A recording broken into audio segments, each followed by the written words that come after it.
Чаму першы ўласнік аўтамабіля ў Гродні не ездзіў за стырном уласнай машыны? Дзе можна было заправіць аўто 100 гадоў таму і калі ў горадзе ўсталявалі першы светлафор? Адказы на гэтае пытанне вы даведаецеся ў нашым новым відэа.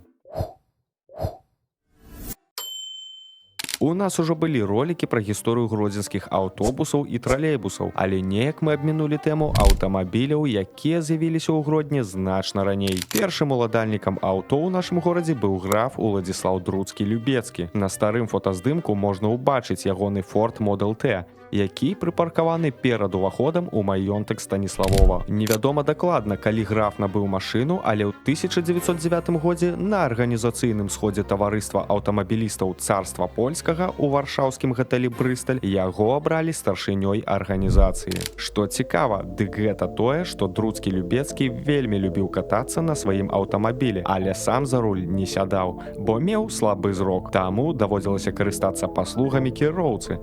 Будзем шчырымі, што ў тыя часы, каб дазволіць сабе аўтамабіль, трэба было быць даволі заможным чалавекам, а карыстацца паслугамі кіроўцы, карацей, грошы ў графа былі. З цягам часу колькасць аўтамабіляў павялічвалася. Калі ў пачатку 20-го стагоддзя ў горадзе было 16 аўтамабіляў, то ў 1936 годзе ў гродзенскім павеце налічвалася каля 200 транспартных сродкаў на маторнай цязе. Гэта былі не толькі аўтамабілі, а грузавікі, аўтобусы, трактары і матацыклы. Цікава, што на выпадак вайны яны ўсе падлягалі выманню на карысць польскай арміі. У самым цэнтры Гродна, у будынку ратушы на рынкавай плошчы, нават размяшчаўся аўтамабільны салон Ford Motors. Пад шоурум для сваіх аўтамабіляў выкарыстоўвалі частку паркоўкі ўздоўж сквера. У Гродні можна было набыць еўрапейскі варыянт аўтамабіля Ford Model A Town Sedan 1931 года. Усе гэтыя транспартныя сродкі на маторнай цязе трэба было забяспечваць палівам, і тады паўстала пытанне аб адкрыцці ў Гродні заправачных станцый. У ліпені 1930 года гарадскі магістрат дазволіў таварыству Карпаты пабудаваць бензакалонку «Стандарт Нобель» на плошчы Баторыя каля замкавага двара на наступных умовах.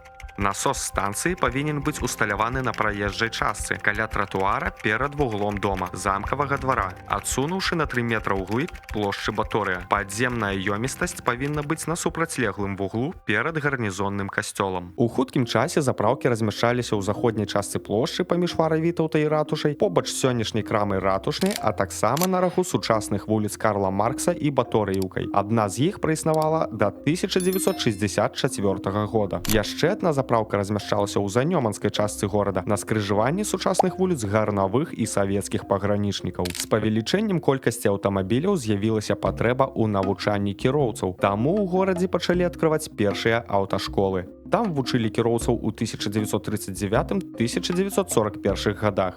Выкладчыкі былі вайскоўцамі, бо менавіта яны навучыліся ездзіць першымі. Навучанне, як і зараз, падзялялі на тэарэтычную і практычную падрыхтоўкі. У тыя часы навучэнцаў дадаткова вучылі рамонту аўтамабіляў. Штогод трэба было праходзіць тэхагляд. Там правяралі наяўнасць ліхтароў і клаксона. Аўтамабіль усё яшчэ лічыўся заможнасцю, таму навучанне маглі дазволіць толькі багатыя людзі. Пасля Другой сусветнай вайны ў 1947 годзе ў Гродні аднавілі аўтобусны рух, а ў пачатку 1950-х у горадзе з'явіліся першыя таксі. Але ж варта адзначыць, што таксі ў Гродні працавалі і ў 1930-х годах. Тады, каб днём даехаць ад чыгуначнага вакзала да цэнтра горада, трэба было заплаціць 75 грошай. Дзеля параўнання, то праезд у аўтобусе тады каштаваў 25 грошай. Калі вярнуцца ў 50-е, то ў 1955 годзе ў Гродні ўсталявалі першыя светлафоры.